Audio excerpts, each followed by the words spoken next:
नमस्कार, मैं हूं दीपाली राणा। आप देख रहे हैं मिड कैप मंत्रा। शुरुआत करेंगे इस वक्त की हेडलाइंस के साथ। बाजार में निचले स्तरों से शानदार रिकवरी। नीचे से निफ्टी करीब 200 अंक सुधर कर आया 17,300 के नजदीक। निफ्टी बैंक भी कर रहा है आउट परफॉर्म। 600 अंक सुधर कर निकला 39,700 के ऊपर। मिड कैप इंडेक्स भी अब हरे निशान में आया।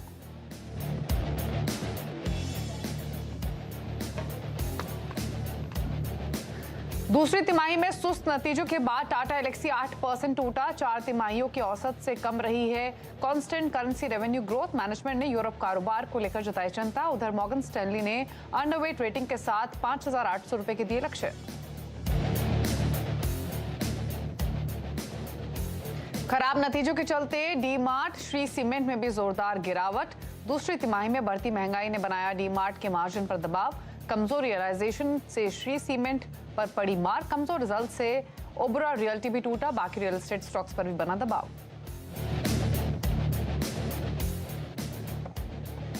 आज आएंगे एसीसी के नतीजे। 76% घट सकता है मुनाफा। मार्जिन पर भी तगड़ा दबाव संभव, लेकिन रेवेन्यू में हल्की बढ़त मुमकिन। पीवीआर के नतीजों का भी रहेगा इंतजार। नतीजों से पहले दोनों स्टॉक्स पे कमजोरी।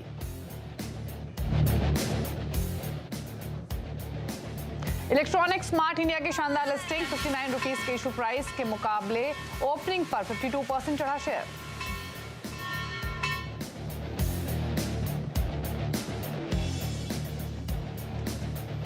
आप देख रहे हैं मिड कैप मंत्रा और बाजार का मूड माहौल सुधरते हुए हफ्ते के पहले कारोबारी दिन। हालांकि जो शुरुआत है वो कमजोर हुई थी, लेकिन दिन के निचले स्तरों से रिकवरी लेकर मार्केट्स अब कारोबार कर रहे हैं और दिन के ऊपरी स्तरों के आसपास आ चुके हैं, जिसमें बैंक्स पूरा पार्टिसिपेट कर रहे हैं। और एक आउट परफॉर्मेंस हम बैंक स्टॉक्स, फिर चाहे वो पीएसयू बैंक हो, दिग्गज बैंक्स की ओर से आते हुए देख रहे हैं आज के सेशन में। अब करीब 500 अंक ऊपर निफ्टी बैंक ट्रेड कर रहा है और दिन के निचले स्तरों से कंपेयर करेंगे तो 600 अंकों से ज्यादा की रिकवरी देखने को मिली है। आप देखिए निफ्टी पीएसयू बैंक इंडेक्स को स्ट्रॉन्ग मोमेंटम यहाँ रिफ्लेक्ट हो रहा है। तमाम सरकारी बैंक तेजी दिखा रहे हैं, सभी दिन के ऊपरी स्तरों पर हैं।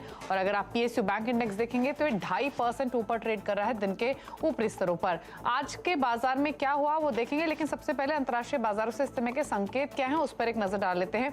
शुरुआत एशियन मार्केट से कर लेते हैं और उसके बाद अमेरिका के फ्यूचर्स को भी देखेंगे। एशियन मार्केट्स की बात करें अभी तो निक्केई आपको नीचे दिखाई देगा 1%। शंघाई में 0.5% का मूव है। हैंग सेंग नीचे ट्रेड कर रहा है। कॉस्पी भी ऊपर की तरफ कर रहा है ट्रेड। तो काफी मिले जुले ट्रेंड्स फिलहाल एशियाई बाजारों से आपको दिखाई देंगे। अमेरिका के फ्यूचर्स बढ़त दिखा रहे हैं। 155 अंक ऊपर है डाउ फ्यूचर्स, जो कि परसेंटेज टर्म्स में 0.5% की बढ़त है। और नेस्डेक का फ्यूचर 76 अंक ऊपर है, यानी ऑलमोस्ट 0.25% की मजबूती दिख रही है आपको नेस्डेक के फ्यूचर्स में। तो अमेरिका के फ्यूचर्स से संकेत बेहतर फिलहाल बने हुए हैं। तो इस समय फिर अब तक की बड़ी बातें क्या हैं वो एक एक करके आपकी स्क्रीन पर लेकर आते हैं और उसके बाद आपके लिए ट्रेड्स भी गावा साहब से पूछेंगे।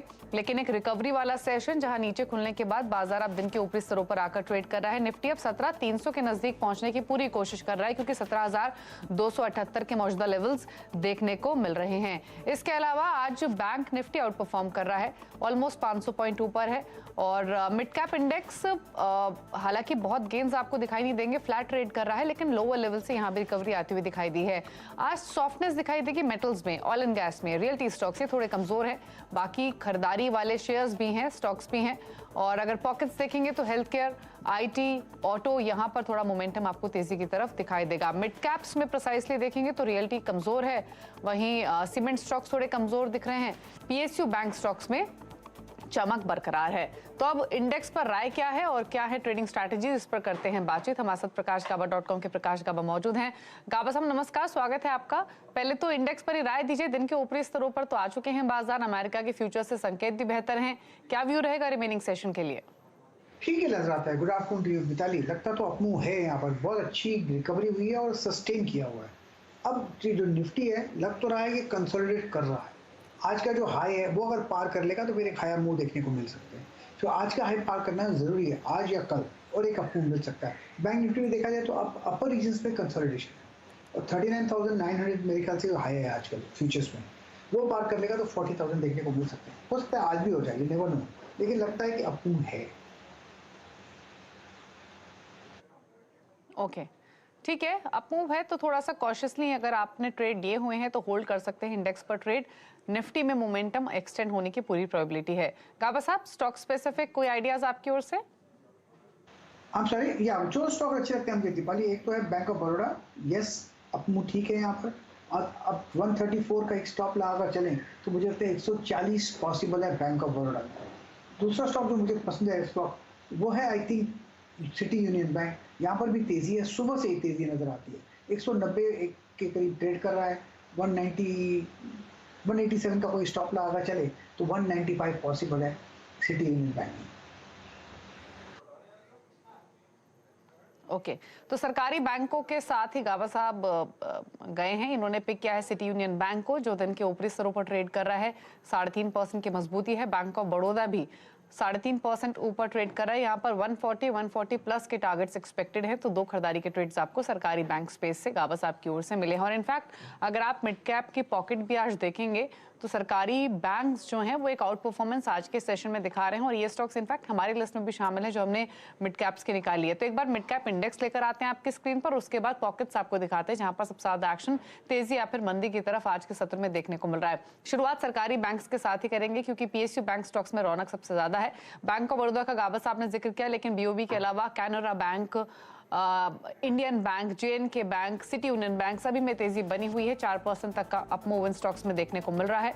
सरकारी बैंकों के अलावा health care stocks Shelby, Subin life sciences, Aster DM, granules India और औरबिंदो फार्मा, यहाँ भी 6% तक के मूव्स आपको आज के सेशन में दिखाई देंगे। साथ ही कुछ और पॉकेट्स देखें हेल्थ केयर के अलावा तो सीमेंट स्टॉक्स में कमजोरी है। श्री सीमेंट के नंबर्स खराब आए, एसीसी के नंबर्स आज एक्सपेक्टेड है, थोड़ा सा प्रेशर बना हुआ है पूरी पॉकेट में, और जो mid cap small cap space के सीमेंट स्टॉक्स है वो कमजोरी दिखा रहे हैं। यहाँ पर 5% तक की कमजोरी आपको दिखाई देगी। आंध्र सीमेंट 4.5% ऊपर, हिडलबर्ग सीमेंट भी 3% नीचे कर रहा है trade. Oil and gas stocks MRPL, IG petro, महानगर गैस, साथ ही आईजीएल, चेन्नई पेट्रो सभी कमजोरी के साथ कर रहे हैं ट्रेड। 4% तक का दबाव इन स्टॉक्स में दिखाई देगा। वहीं अगर आप रियल्टी पॉकेट को देखेंगे तो यहाँ उबरा रियल्टी नंबर्स के बाद फिसला है, बाकी स्टॉक्स भी थोड़े सॉफ्ट जो है, उसमें प्रेस्टीज एस्टेट, शोभा जैसे स्टॉक्स शामिल हैं। तो ये है रियल्टी स्टॉक्स का हाल आज के सेशन में। गाबा साहब, ये हेल्थ केयर स्पेस में Aurobindo, granules, Suvin life sciences थोड़ी स्ट्रेंथ दिखा रहे हैं। पीएसयू बैंक्स के अलावा यहाँ थोड़ा सा एक्शन है तेजी का, कोई ट्रेड समझ में आ रहा है क्या? ग्रैन्यूल्स बाई मोड पर तो है, 345 का कोई स्टॉप लगाकर चले ग्रैन्यूल्स पर तो पॉसिबल है कि आते दिनों में 355 देख सकते हैं। रही बात ये ग्रैन्यूल्स का, और औरबिंदो फार्मा की बात करता हूँ मैं। औरबिंदो फार्मा में जो लेवल्स है, आई थिंक यहाँ पर भी एक अपमूव पॉसिबल है। 516 का स्टॉप लगाना चाहिए, अपसाइड करीब 540 पॉसिबल है 1-2 दिनों में औरबिंदो फार्मा। ओके तो औरबिंदो फार्मा 523 पर कर रहा है ट्रेड। इस बीच एक स्टॉक आपकी स्क्रीन पर लेकर आते हैं, वो है दीपक फर्टिलाइजर्स का। 9% ऊपर ये स्टॉक आ चुका है और दिन के ऊपरी स्तरों पर कर रहा है ट्रेड। 975 के मौजूदा लेवल्स हैं। तो स्टॉक पर एक गाबा साहब की राय ले लेते हैं क्योंकि काफी जोरदार एक्शन स्टॉक में देखने को मिल रहा है। दीपक फर्टिलाइजर्स की यहाँ पर बात हो रही है जो अब 9% ऊपर कारोबार करते हुए दिख रहा है। गाबा साहब देखिए एक बार इस स्टॉक को बताइए क्या व्यू है। बहुत बढ़िया है, बहुत अच्छा आपको मिला है। जो बार बना हुआ है 977 में, वो लगता है कि करीब 1000 की तरफ जरूर ले जाएगा मैटर ऑफ टाइम। प्रॉब्लम है कि स्टॉप कहाँ लगा है, अब ट्रेड कर रहा है 977, टाइट स्टॉप होगा 960 का, वो जरूरी है, और 1000 की तरफ जा रहा है, यस ले सकते हैं। तो 900 के आसपास का स्टॉप लॉस, 1000 की तरफ जा रहा है ये स्टॉक, नजदीक आ ही चुका है 1000 रुपीज के, जो कि 975 मौजूदा लेवल्स हैं। दीपक फर्टिलाइजर्स पर नजर रखें। चलिए अब बात करेंगे अर्निंग्स की, और श्री सीमेंट के नंबर्स आए हैं। नंबर्स बाजार को पसंद नहीं आए क्योंकि उसी तरीके का रिएक्शन हम स्टॉक में भी देख रहे हैं। दरअसल दूसरी तिमाही में जो कंपनी की आय है, मुनाफा और मार्जिन तीनों में दबाव देख जो नंबर्स आए हैं वो एक्सपेक्टेशन से नीचे की तरफ रहे हैं। और सिर्फ इतना ही नहीं, कंपनी के मैनेजमेंट में भी जोरदार बदलाव आया है। तो इन्हीं नंबर्स पर बातचीत करने के लिए हमारे साथ श्री सीमेंट के चेयरमैन एचएम बांगुर मौजूद हैं। बांगुर साहब नमस्कार, स्वागत है आपका। तो रेवेन्यूज में आपकी ग्रोथ दिखी है, ऑल्दो ये एक्सपेक्टेशन से लोअर साइड पर रहे हैं, लेकिन इंपॉर्टेंट है जो प्रॉफिटेबिलिटी आपकी इंपैक्ट हुई है, ना ही सिर्फ सालाना आधार पर बल्कि सीक्वेंशियल बेसिस पे भी प्रेशर दिखा है। ये जो raw material cost higher side पे रही है, फ्यूल कॉस्ट हायर साइड पर रही है, उसका इम्पैक्ट है या और भी फैक्टर्स हैं? देखिए, अगर हम बात करें लास्ट ईयर से, तो लास्ट ईयर के मुकाबले में इस साल हमारा वॉल्यूम और सेल 14% अप है। फिर सेलिंग प्राइस भी कुछ ज्यादा है, और उसके बाद भी फर्क यह है कि जो फ्यूल का दाम था वो लास्ट टाइम से करीब करीब डबल से के बराबर हो गया है। तो इतना जितना ज्यादा कॉस्टिंग बढ़ गई उतना हम पास ऑन नहीं कर सके। और ये लगता है कि 10-15 दिन के बाद में 15 नवंबर तक पूरी डिमांड आ जाएगी, सेल प्राइस भी बढ़नी चाहिए, तो वॉल्यूम भी और बढ़ेगा, सेल प्राइस भी बढ़ेगी, तो प्रॉफिटेबिलिटी कुछ ना कुछ बेटर ही होगी। ओके क्योंकि रॉ पेटकोक के प्राइसेस भी अब नीचे आए हैं तो उसका बेनिफिट आपको मिलेगा, फ्यूल प्राइसेस भी आए हैं, तो ये आप कह रहे हैं। अच्छा, वॉल्यूम्स का आपने जिक्र किया, मैं दो चीजें यहाँ पर पूछना चाहती हूँ। एक तो जो करंट यूटिलाइजेशन है वो कहाँ स्टैंड करता है श्री सीमेंट का, और दूसरी बात ये जो वॉल्यूम्स में ग्रोथ रहेगी उसके पीछे कॉन्ट्रीब्यूशन क्या रहेगा, कौन से रीजन्स रहेंगे, या फिर जो आपकी नई कैपेसिटीज एडिशन हुए हैं ईस्ट में और साथ ही वेस्टर्न मार्केट्स में, उनका कितना रोल रहेगा, वो साथ ही नॉर्थ और जो सदर्न रीजन्स है उसको लेकर क्या व्यू है अपकमिंग कैपेसिटी को लेकर? देखिए, अभी हमारी कैपेसिटी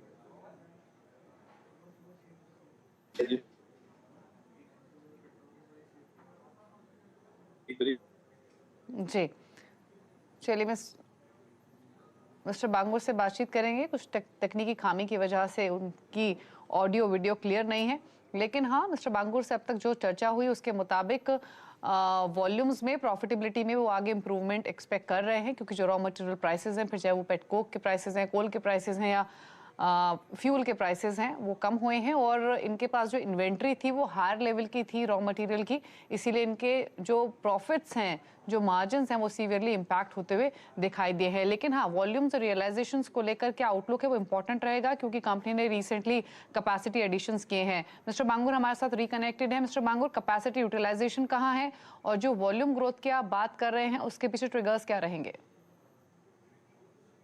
देखिए, वॉल्यूम तो ग्रोथ इंडस्ट्री का भी होगा, देश के अंदर में भी जीडीपी है जो वर्ल्ड के अंदर में बहुत अच्छे के हिसाब से 6 से 7% बढ़ेगी, तो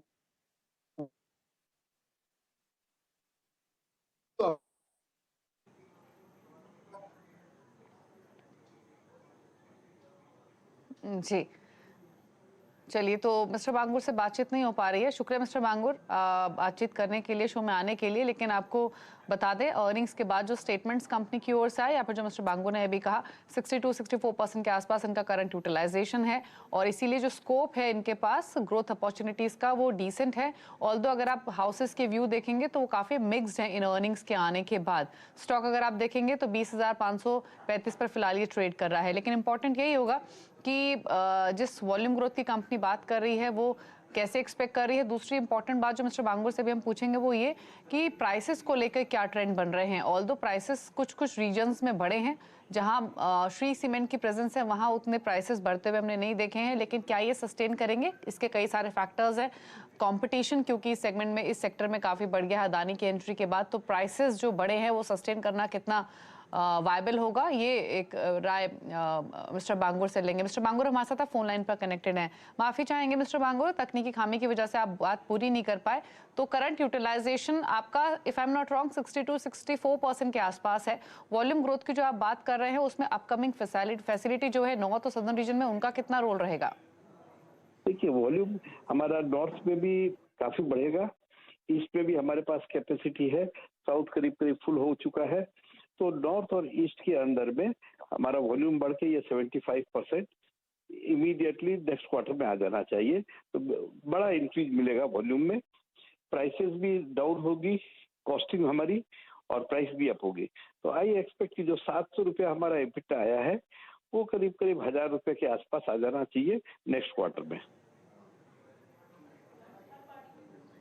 ओके, चलिए, शुक्रिया मिस्टर बांगुर कमेंट करने के लिए। तो वॉल्यूम्स तो इस क्वार्टर में भी ठीक रहे हैं, आगे का आउटलुक भी रोबस्ट है। इंपॉर्टेंट है प्रॉफिटेबिलिटी, जहां पर डेंट दिखा है वो फर्दर कैसे इंप्रूव होती है, और साथ ही साथ मार्जिन्स की पिक्चर भी। रुक रहे हैं इसी के साथ एक ब्रेक के लिए, लौटेंगे कुछ और स्टॉक्स पे करेंगे चर्चा। आप देखते रहिए मिड कैप मंत्रा।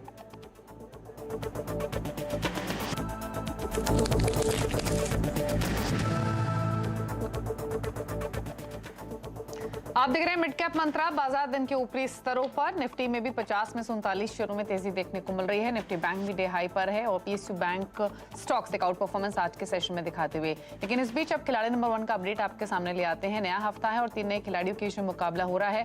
आईडीबीआई कैपिटल के Brajesh L, market expert Amit सेठ और राजन शाह के बीच मुकाबला हो रहा है। अब तक के रिटर्न की स्थिति क्या है वो आपके स्क्रीन पर लेकर आते हैं। साथ ही साथ ये भी दिखाते हैं कि क्या कुछ बदलाव पोर्टफोलियो में अब तक किए गए हैं। तो चेंजेस तो सोफा पोर्टफोलियो में नहीं है, लेकिन रिटर्न की स्थिति दिखा देते हैं, जिसमें ब्रजेश एल ऑलमोस्ट 1% के रिटर्न्स उनके पोर्टफोलियो लैंड कर रहा है। अमित सेठ का पोर्टफोलियो 0.33%, राजन शाह का पोर्टफोलियो नेगेटिव बास के साथ फिलहाल रिटर्न्स दे रहा है -0.28% के। तो ये है खिलाड़ी नंबर 1 के रिटर्न की स्थिति। आज हफ्ते का पहला दिन है। रुकने इसी के साथ एक ब्रेक के लिए। ब्रेक के उस पर आप देखिए नोयो कंपनी में आज हमारे साथ होंगे एंजल वन की मैनेजमेंट। एक ब्रेक के बाद नमस्कार।